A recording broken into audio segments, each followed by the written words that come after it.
Chers frères et sœurs bien-aimés dans le Seigneur, au fur et à mesure que nous avançons dans l'intimité avec notre Seigneur, il nous donne de comprendre que notre vie doit être en tout conforme à la sienne. La vie chrétienne est une imitation de Christ. Et bien plus qu'une imitation, frères et sœurs bien-aimés, c'est une conformité de notre vie à la sienne, une communion d'ordre substantiel, d'âme à âme, qui fait que le Christ, désormais, vit sa vie pleine, totale et parfaite en nous. L'imitation peut être approximative. Je peux plus ou moins imiter. Mais quand il s'agit de la vie même de celui que j'embrasse et qui me saisit, en moi on le voit. Et en lui on me voit. L'identité est réalisée. Frères et sœurs bien-aimés, la grâce qui nous est donnée comme chrétiens, c'est de comprendre que Jésus nous invite à vivre sa vie. En quelque sorte, à venir prendre possession de notre vie et nous de la sienne, pour que nous ne fassions plus qu'une seule, unique réalité, la réalité même de sa présence divine. Et que nous nous soyons consumés, absolument et totalement et parfaitement consumés dans le feu de son amour. Frères et sœurs, et peu importe ce que nous mettrons en route comme moyen, tant qu'il n'a pas cet objectif, notre vie chrétienne est complètement ratée. Et l'on le voit dans l'évangile d'aujourd'hui, frères et sœurs bien-aimés. Les scribes, c'était des grands connaisseurs de la loi. Ils avaient une science de l'écriture absolument phénoménale. Ils connaissaient l'écriture dans les moindres petits détails jusqu'aux virgules. Et naturellement, ils pouvaient vous sortir la Torah de mémoire. Ils avaient fait de très très longues études. Et à l'âge de 40 ans, ils étaient consacrés carrément. Ils devenaient des conseillers officiels dans les questions juridiques. Et naturellement, leur prestige et tout ce qu'ils dégageaient de l'ordre de la connaissance, la science, faisait d'eux des êtres exceptionnels qui attiraient d'une part le respect, l'admiration et la crainte. Et naturellement, tous venaient à eux pour demander des conseils, pour comprendre un peu mieux l'écriture, pour entrer davantage dans une communion avec Dieu. Le problème, frères et sœurs d'amour, ce que Jésus note de manière assez scandaleuse, c'est qu'ils se sont appropriés cette science pour satisfaire les desiderata naturels, ce que le Seigneur appelle les trois grands ennemis de l'âme, l'amour des richesses. Et Jésus ne tarit pas, ne manque pas d'utiliser les mots crus, les plus forts. Il dévore les biens des veuves. Il dévore les biens des veuves. Cela veut dire que pour un conseil juridique, il demandait des sommes faramineuses, vous voyez. Et les veuves, qui elles, généralement, étaient en proie à toutes sortes de tiraillements liés à l'héritage, il fallait justement qu'ils en spolient. Et on dit, frères et sœurs d'amour, qu'ils ont l'apparence d'amour des honneurs. Et puis, ensuite, voici qu'ils se livrent, paradoxalement, à de très longues prières. Le Seigneur va établir donc cette dissonance, cette dichotomie profondément scandaleuse entre l'apparence qu'ils donnent d'être des gens absolument et impressionnamment doués dans l'art de l'écriture, de sa compréhension, de son analyse, et puis d'une vie de véritables mécréants. Et le Seigneur, frères et sœurs bien-aimés, ce n'est pas simplement dans l'évangile de Marc, on le voit aussi dans l'évangile de Saint Matthieu, au chapitre 23, où de manière cinglante et verte, le Seigneur les qualifie tout simplement de tombeaux blanchis. Tombeaux blanchis, tombeaux blanchis. Voyez, vous donnez de l'apparence de gens pieux, mais au fond, vous êtes des ossements desséchés. Frères et sœurs bien-aimés, voilà le premier danger qui guette le chrétien. Et surtout, quand on a un tout petit peu ce sentiment que nous sommes aimés de Dieu, nous pouvons tisser autour de cette réalité de l'amour de Dieu un ensemble de carcans pour nous attirer des honneurs, naturellement des passe-droits. Moi, vous pensez désormais, vous pensez avec tout ce que nous connaissons aujourd'hui, tout ce que nous, comme prêtres, avons mis en place pour être, justement, pour donner cette apparence. C'est à cette caste d'être véritablement choisis d'une part, mais qui se servent de cette grâce pour se donner toutes sortes d'honneurs et scandaliser le peuple. Frères et sœurs bien-aimés, nous voyons ici que la science n'est pas synonyme de vertu.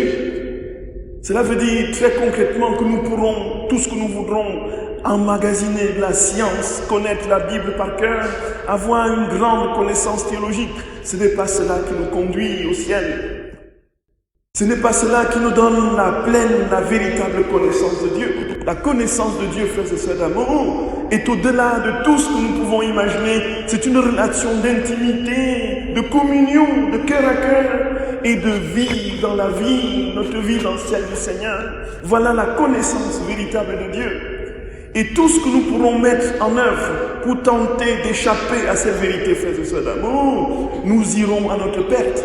La vérité, c'est que lorsque Dieu n'a pas saisi notre âme, lorsque nous ne sommes pas laissés saisis par lui, lorsqu'il n'a pas pris possession de tout notre être, lorsqu'il n'a pas été le premier dans notre vie, lorsque les considérations humaines ne viennent pas en second après qu'il ait pris et dominé, régné dans notre volonté, dans notre intelligence, dans notre mémoire, dans tout notre être, frères et sœurs d'amour, notre vie chrétienne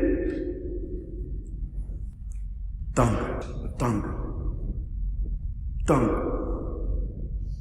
Un bateau qui tangue sur les eaux incertaines des passions. Un bateau qui tangue, frères et sœurs d'amour, sur les fleuves instables des vanités, la quête des honneurs, des richesses et des plaisirs. Et alors, frères et sœurs d'amour, pour terminer, notre Seigneur se place au temple, en grand cinéaste, dans un poste d'observation absolument précis. Et puis, il a sa caméra. Il regarde les gens qui viennent jeter de l'argent, mettre de l'argent. Il voit quoi? Une veuve qui vient, une veuve insignifiante, qui vient avec justement une piécette, tout ce qu'elle avait pour vivre. Et le Seigneur dit, celle-là a donné plus que tout ce que vous avez vu, avec quantité de pièces. On pourrait imaginer la scène, frères et sœurs bien-aimés. S'il y avait une mise en scène cinématographique, on verrait justement ces grands pharisiens, scribes, qui promènent le pied les plus, voyez, que tout le monde voit, le jette dans le pied. La veuve, elle, frères et sœurs d'amour, c'est la vie cachée d'une pauvreté véritable qui vient de son amour pour le Seigneur. Et qu'est-ce qu'elle fait comme la veuve de Sarepta? Elle donne la dernière réalité de survie. En fait, quand elle donne la dernière chose pour survivre, qu'est-ce qu'elle fait au fond, elle se donne elle-même. Jésus, Dieu, je n'ai rien d'autre à te donner, je me donne tout entier. La seule chose qui me reste, c'est toi. Voici, je te donne tout ce qui humainement me constitue ma vie pour que tu me donnes la plénitude de ta vie. Nous voici, frères et sœurs bien-aimés, dans cette révolution qui marque la démarche chrétienne véritable. Nous quittons tout ce que nous avons et tout ce que nous sommes et nous laissons Dieu vivre sa vie en nous pleinement. Quand la veuve de Sarepta, frères et sœurs bien-aimés, obéit au prophète, elle ne se soucie pas elle ne rentre pas dans des ratiocinations, elle ne pose pas de questions. Qu'est-ce que je vais faire après cela? Qu'est-ce qui va... En fait, je préfère avec mon fils cuire une galette et puis manger, mourir, comme elle dit. Mais elle obéit, frères et sœurs d'amour. Le saut vertigineux dans l'abandon lui donne la possibilité, frères et sœurs d'amour, de vivre désormais éternellement. Jamais vase ne manquera de farine et jamais jarre ne manquera d'huile. Tout simplement, frères et sœurs d'amour, parce que désormais sa vie est en Dieu et Dieu assure sa pérennité. Nous ne serons jamais véritablement capables de vivre la vie de bonheur que nous cherchons si nous n'avons pas fait le dernier saut, si nous n'avons pas fait ce pas et ce saut vertigineux dans l'abandon, dans les mains du Seigneur, frères et sœurs bien-aimés. Tout est une question de don total, de confiance absolue. Si je traverse les ravins de la mort, je ne crains aucun mal, car tu es avec moi, ton bâton me guide et me rassure. Tu prépares la table pour moi devant mes ennemis, tu répands le parfum sur ma tête, ma coupe est débordante. Grâce et bonheur m'accompagneront tous les jours de ma vie. Et j'habiterai la maison du Seigneur pour la durée de mes jours.